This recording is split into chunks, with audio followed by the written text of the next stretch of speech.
দেখছি সবগুলোই আপনার 2500-র উপরে দেখছি, 2 এর নিচে তো একটাও পাই নাই। তো এটা পাইছি 1000 টাকার মধ্যে, 1000 টাকা পার পার্সন।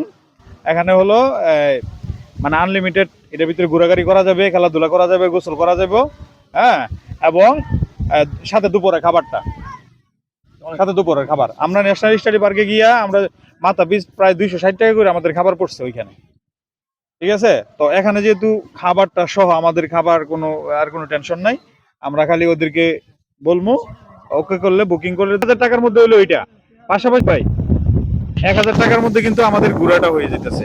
এখন যদি আজকের মতো এরকম গাড়ি বা পরিবহন এটা যদি নিজেরা ব্যবহার করি, মানে নিজেরা নিজেদের, হ্যাঁ না রাজেন্দ্রপুরের পাশে, তো আমরা যদি নিজে মিলে মিলে হোক এভাবে যদি আমরা আসা যাওয়াটা নিজেরা বহন করি, আর আমাদেরকে শুধু 1000 সাহেব বাড়ি রিসোর্ট সাহেব চাই হুজুর, তাইলে কিন্তু আবার রেট বাড়বে, তাইলে দরকার নাই গেঞ্জি গেঞ্জি দরকার।